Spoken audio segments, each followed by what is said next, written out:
Baseball, America's game. It is one of the most influential sports on the planet, but even our treasured national pastime is not without its faults. The infamous Chicago Black Sox scandal left a dark stain, forever changing the tenor of American sports. The year was 1919. The Great War in Europe had just ended.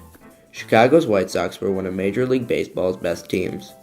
They won the World Series 2 years earlier, in 1917, and most expected the 1919 season to be a return to glory, as many key players were set to return to the game after missing the 1918 season to fight in World War I. They started off strong with a 10-2 record, progressed steadily throughout the season, and ended on a 4-game losing streak. Shoeless Joe and second baseman Eddie Collins led the team in batting. Ace pitcher Eddie Saccott boasted a 1.82 earned run average. The White Sox lived up to expectations in 1919 and earned another trip to the World Series. But what would happen next would shock the world, and its aftermath forever shaped the future of baseball.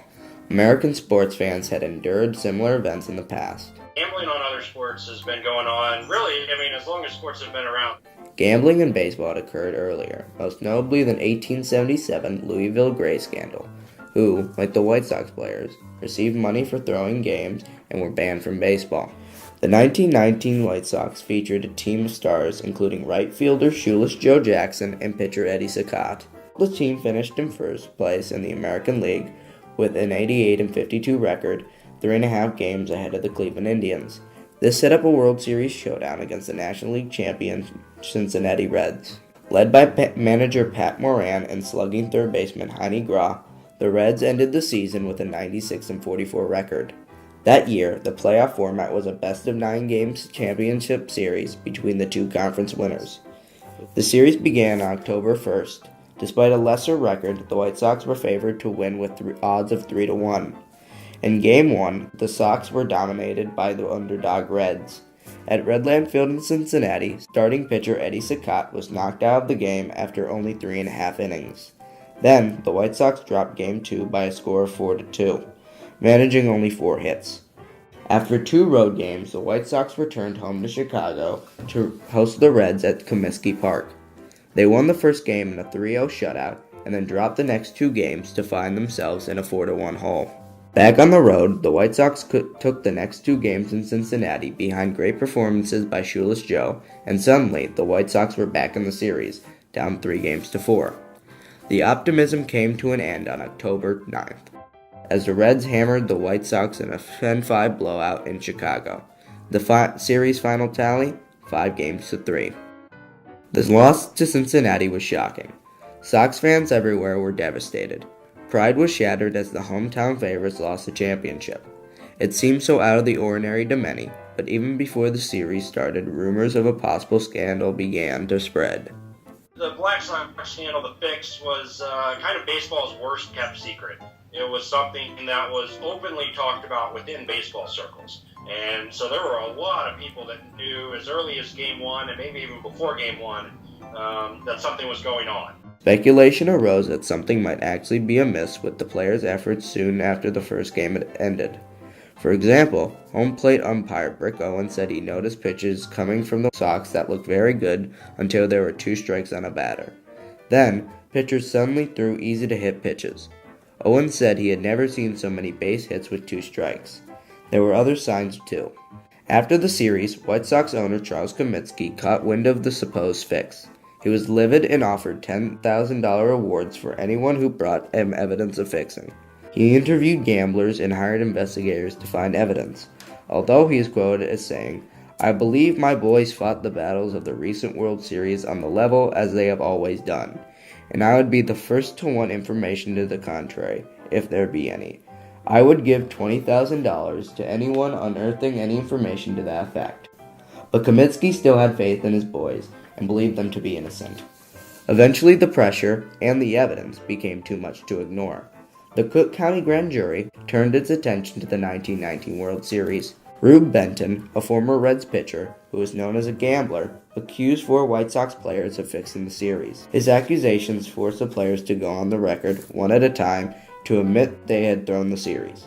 This ultimately led to the charges being filed against them. Finally, MLB Commissioner Judge Kennesaw Mountain Landis banned Arnold Gandil, Eddie Saccott, Oscar Fausch, Joe Jackson, Fred McMullen, Charles Risberg, George Weaver, and Cloud Williams for life. Jury selection for the trial began July 5, 1921, and took 10 days. 3 days later, on the 18th of July, the Black Sox trial began in Chicago's Cook County Courthouse. George Gorman, one of the chief prosecutors, made the opening remarks and invoked Eddie Saccot's confession. The defense quickly objected, noting that Saccot had repealed his acknowledgement of guilt. 5 days later, the Illinois State Attorney's Office declared the confession of Saccot, Jackson, and Williams as missing. They were not found until many years later, when they surprisingly appeared in the hands of Comiskey's lawyer. This was a bad turn for the prosecution, who still believed the testimonials would turn the trial's tide in their favor. But despite crucial evidence put forth through testimony of Bill Burns, who worked for gambler Arnold Rothstein, the missing confessions were just too much, and the judge determined they could not be entered as evidence. On August 2nd, the jury handed down its decision, not guilty, after only 3 hours of deliberation. The next day, Commissioner Landis released a statement.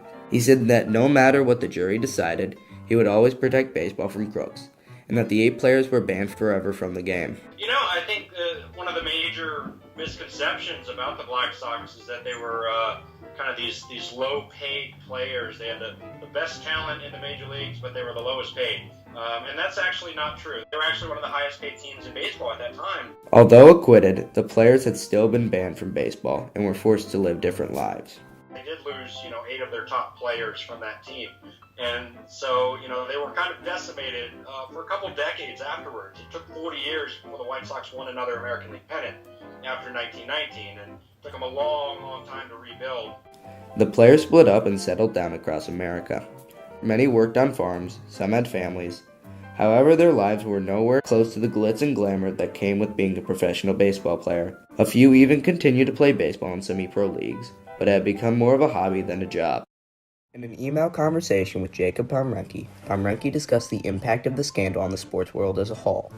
In this conversation, Pomrenke stated that the most significant impact was that it changed the power structure of baseball with the introduction of a single commissioner, along with this establishment of a no-gambling attitude.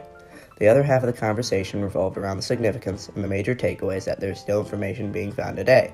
Along with that new information, questions will continue to be asked about the integrity of the game and its athletes, along with the interpretation of these players' careers. As for the White Sox organization, they failed to win another World Series until 2005. It was almost as if they were serving a penance for their crimes, and the franchise itself had become cursed. In reality, the long stretch of failure was due to losing the bulk of their stars all at once, and being forced to begin a long rebuilding period. In recent history, baseball scandals remain prevalent. The most notable one, very similar to the Black Sox situation, is that of Pete Rose, MLB's all-time hits leader. In 1989, Rose was banned from baseball for betting on games. Debate rages today on whether Charlie Hustle should be allowed into the Hall of Fame. A similar debate surrounds Shoeless Joe. You have to separate a little bit between what happened on the field and what happened off the field, because there's no question that Shoeless Joe Jackson was involved off the field. He did accept the bribe money. Now, what happened on the field has been disputed really since the minute that the games were played. I think there's an argument to be made that Shoeless Joe Jackson did play his best. Unfortunately, it is more than likely that neither of them will ever be inducted into the hallowed halls. It's sad to think that once prominent faces could fall so quickly. Some believe their punishments did not fit the crime. That said, the scandal remains the darkest mark on the integrity of the game.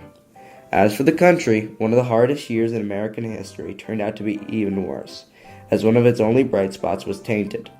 The public was reminded that no sport was perfect and that everything is not always as it seems.